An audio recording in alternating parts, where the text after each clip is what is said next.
Greetings, fam. We often talk of health and ways to improve it because health is a weapon. But for it to really be formidable, we have to know health from a holistic perspective. Now, I haven't delved into this topic until now because, one, I feel people know me enough to trust my body of work, and it should convince anyone with open eyes that I'm qualified to speak on this aspect of the being. And two, the people's emails that recognize and support my work speak to me and validate the body of work that I've accomplished. And in that, the universe is speaking to me. We often talk about the universe having a conversation with us, and we usually picture someone, in a corner in a yoga pose or lotus position, tuning into the sounds of creation.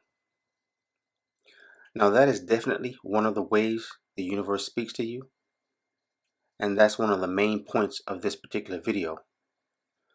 But the more obvious and overlooked way that the universe speaks to you is right through other people. Not in a spooky, esoteric sense, but just them speaking to you about you based on their observation. And they don't even have to be spiritual, per se. If we believe universal energy flows through us and helps to animate us, then is it not the universe speaking to you when someone tells you something that resonates with you, whether you like it or not? This is the basic universal connection of all creatures that exist, just like the universal laws of physics or gravity.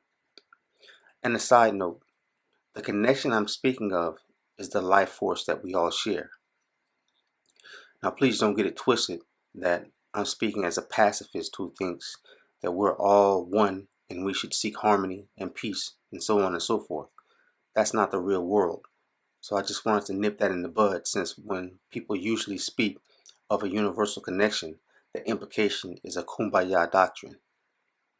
We often speak on food and its importance for health.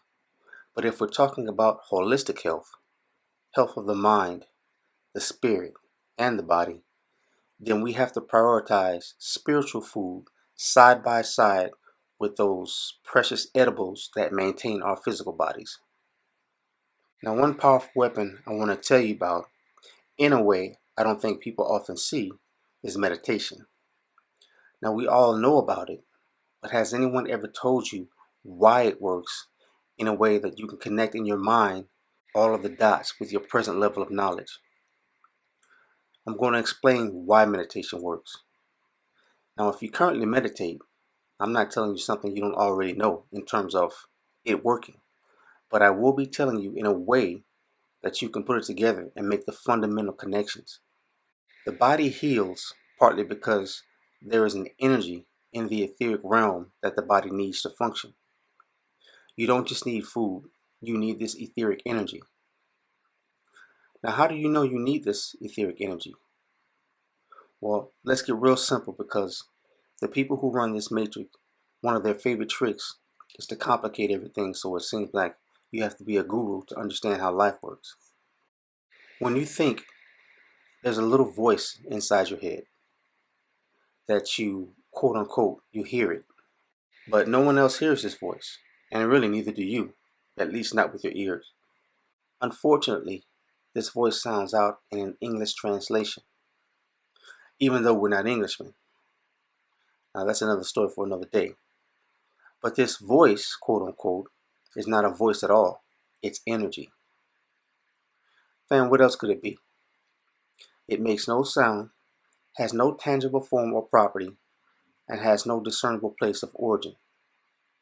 It is the receiver in your head translating images, deductions, and conclusions into a readable code for you to know what to act on and how to act on it. Now, if you're still not convinced, let me make it even more impactful for you. Have you ever been so mad that you punched a hole in the wall? This happens because the energy generated from that particular emotion has to go somewhere. And at that time and level of overstanding, that's the only way you could release that large and rapid buildup. And when I say you, I'm not an exemption from that experience. I'm a little more mature now, but I've had to repair a few walls in my day. We know that the word emotion means something moving from within to without, or from inside to outside, right? The prefixes e and ex, meaning out or outside, used in words such as erupt, to burst forth, to come out, emit, to send out or outward, eject, push outward or out, exile, which is the same as eject, to send or push away or push out, exhale, to breathe out. So you get the picture. Emotion is the movement of energy from within outward. It has to come from inside you as a living electrical being. If a sad movie doesn't get inside your heart, it can't make you express something outwardly. If a sad movie gets inside your heart through your mind and makes you cry, that is the emotion, the movement of energy coming out of the body through a physical act. So how does all this talk tie into healing the body? Well, if energy can affect the body and make you cry, or punch a hole in the wall, or smile and love someone, then why can't it affect the body and heal an ailment? It only makes sense since this energy flows all around you and through you in many different ways. One of the effects of its flow is to help heal the body, and this flow can be regulated by the trained mind. What allows this energy to flow throughout the body the most is when the conscious mind is at total rest. Now, this is very evident by the fact that when you sleep, so much of this energy flows through you that images flood your mind in usually a somewhat chronological and or recognizable order. These images are energy because you see them though they have no tangible properties and your eyes are closed. Nothing works without power, including the brain and the body. When the brain is active, it creates a bunch of energy all by itself. Now, I showed the scientific evidence that the brain uses more energy than any other organ or any other part of the body. I did this in my video, The Human Animal Vegan Myth. So the key is to either channel or quiet this energy. That's why in mostly all meditations, you either chant to zone the brain energy in a particular direction or area, or you keep the brain quiet by stopping what's commonly called brain chatter. Brain chatter is radical energy, and that's why it can literally drive people crazy. Now, once the brain is quiet and the mind is settled, external energy can now flow to and through you. And even if you're trying to manifest or some other objective, the energy flow will help to heal the body, either through opening second brain channels and or bathing the nervous system, which is the physical area or field that is most responsive to etheric energy, right? The nervous system is the system which causes adrenaline to charge the body when we see or sense that we're going to have to either fight or take flight. Now think about it. The nervous system is so responsive, so reactive. You don't have to be touched physically to be scared and to cause your heart to jump or race. You don't have to be touched for your fight or flight state to be activated. But these non-physical happenings cause very drastic and direct effects, physical effects, on your body. So it's now easy to see why the nervous system is most sensitive and responsive to energy. Now the beautiful thing is this. This energy will heal your body just by being able to flow through it.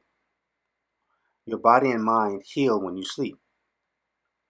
Meditation is an added extra session of this healing phase in a different time of the day. But again, like sleep, your mind has to be settled. It has to be quiet. Family, the answers to many of the things or to many of the phenomena of life are right in front of us. We've just been put into a matrix that keeps us too busy trying to hustle up a living and protect what little interest we have, that the basic 1-2s have been left behind without being properly studied. But again, this is proof that the energy field is around you, accessible, and can add to the food and herb regimen that we use to heal our bodies and minds.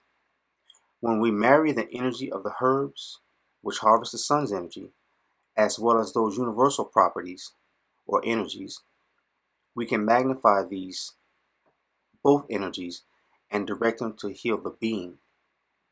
These energies come to us in certain amounts automatically anyway, just in our nature as human beings.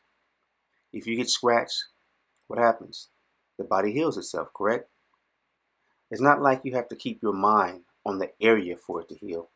Whether you think about it or not, the universal energy channeled by your subconscious mind is already on the job, causing the wound to heal, or the cut hair to regrow, or to keep your lungs breathing while you sleep,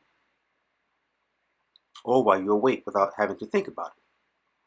So this energy is not foreign to the body. Now, if you damage the body and you don't eat right or some other trauma, that energy is obstructed, and then you get slow healing wounds, or you get the body even killing its own cells or some other ailment. So we have to nurture this energy with the basic botanical elements and also fun or joyful activities, meditations, and relaxations. Now, joyful activities are another critical component of healing. What's another word for joyful activity? I believe it's called recreation or recreation. This recreation or recreation allows the chemicals secreted by experiencing pleasure to also aid in the healing and renewing of the mind and body so that your creative skills can reboot. This recreation won't happen when the body and mind are stressed and in panic or crisis, which is a state that Aboriginal people have been in for hundreds of years through epigenetics. And that's another topic for another day. The main reason we have so many health issues is because, like everything else, healthy eating, meditations, i.e. spiritual foods from the field, and regular recreation practices have to be consistent and regular. That has to be a lifestyle. The life we're conditioned to lead does not teach us this. And what we call a culture is not a true culture, in that true culture has an inscribed tradition of teaching its people how to maintain and advance the three aspects of the being: the mind, the body, and the soul. These all translate into families, which translate into social constructs to advance those families, which then translate into a nation that endemically has devices of autonomy for the expansion, advancement, and problem solving and elevation of that nation.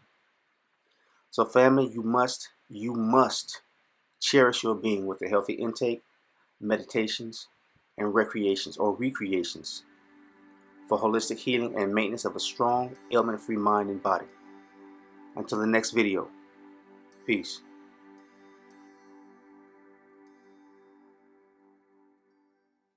If you learned from this video, help support the study and time to bring this knowledge to our community. It does take time and effort to be concise and as accurate as possible so that we can stay abreast of important health information and techniques.